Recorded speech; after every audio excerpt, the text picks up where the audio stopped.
thinking about two kinds of speeches, which way it was going to go. And, I was joking about this thing this whole time, but for a kid that grew up in Puerto Rico, very poor, I used to build my own toys.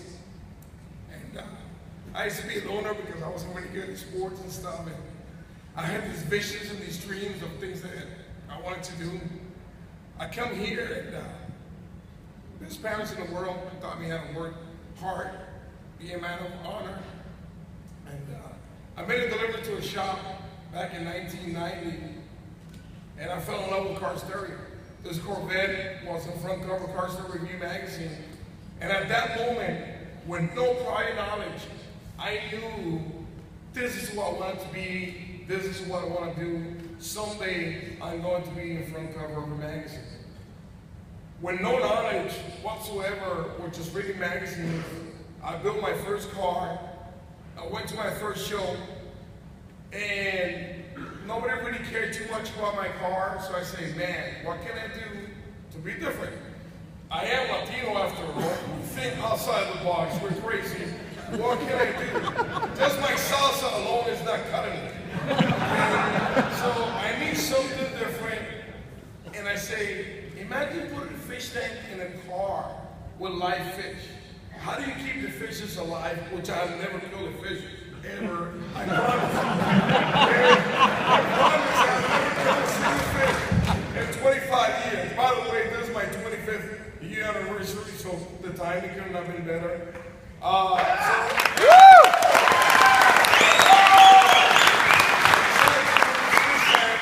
Because somebody told me it was the stupidest idea she's ever heard. We all know what that means. And just because of that, for spite, I had to do this fish tank in this car.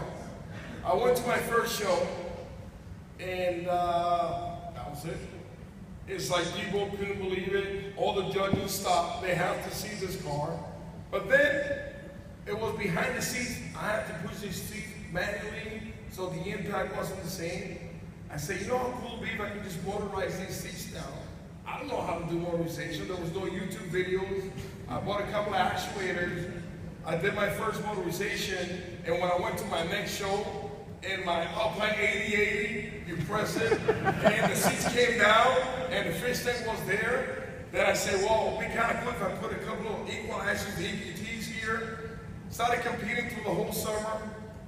Got 75 points, I think, invited to Alaska Finals in 1991 in Oklahoma City. And I still go back with a lot of you guys, back all the way from Larry Fredericks was Phoenix Gold, and a lot of you guys are still, wow, unbelievable.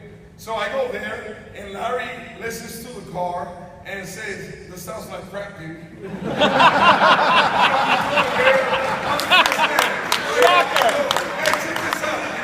And he didn't even come up seeing the car. All he knows that he goes, dude, this thing sounds like crap.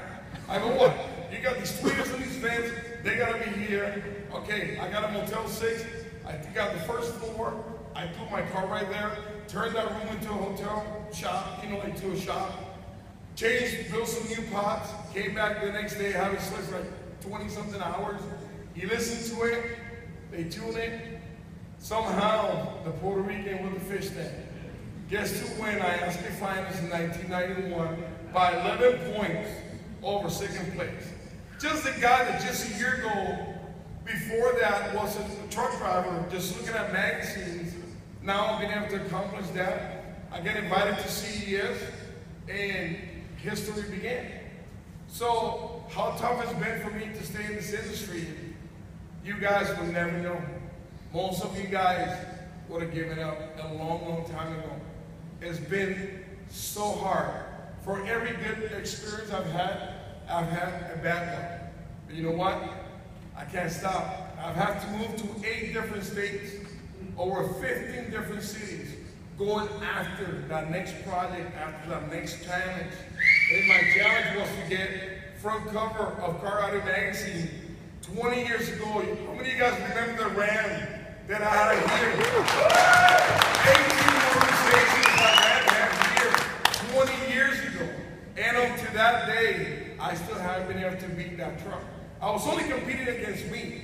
I love the fact there were all these guys that came up, and all of a sudden got the grindsman.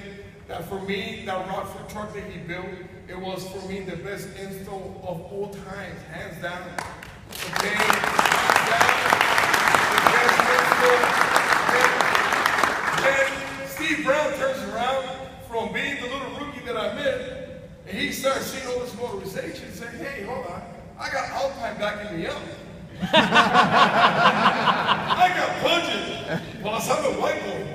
I got to show this Puerto Rican Latino what's up. So let's start doing some crazy motorization.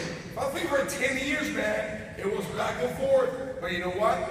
We created excitement. I used to be the first one going to the Alpine booth to see what he created that year. He would come to my booth, whatever company I was working at the time, to see what I was doing.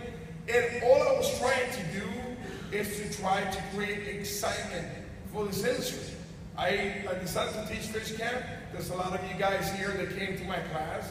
And it was incredible to see some of you guys a few years after the kind of stuff you guys were building.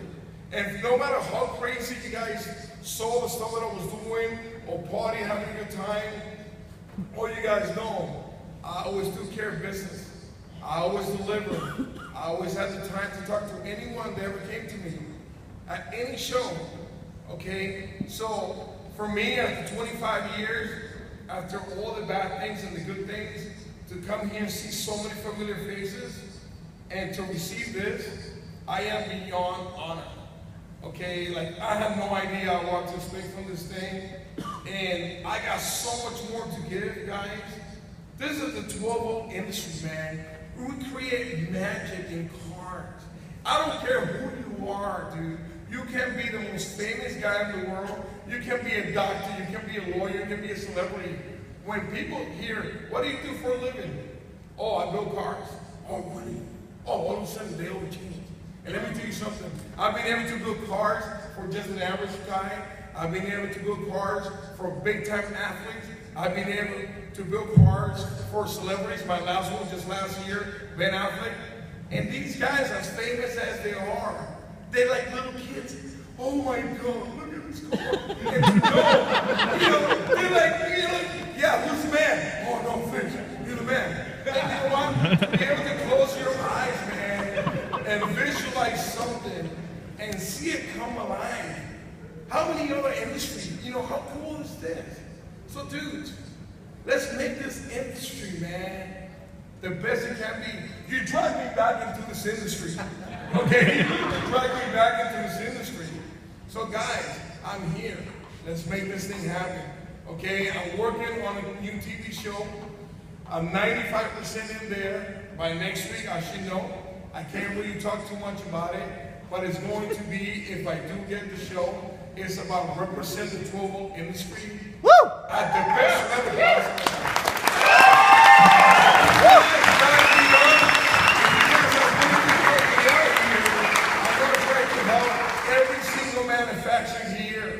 Every single installer that I can help out, I'm going to try. This ain't going to be one of these pick my ride and you need a bit kind of problem. Okay, that's right. I said it. That's right. Okay, this is about representing the kind of quality of work that the world has to see of what we can do to a car. So guys, thank you so much. You guys know I love you, baby.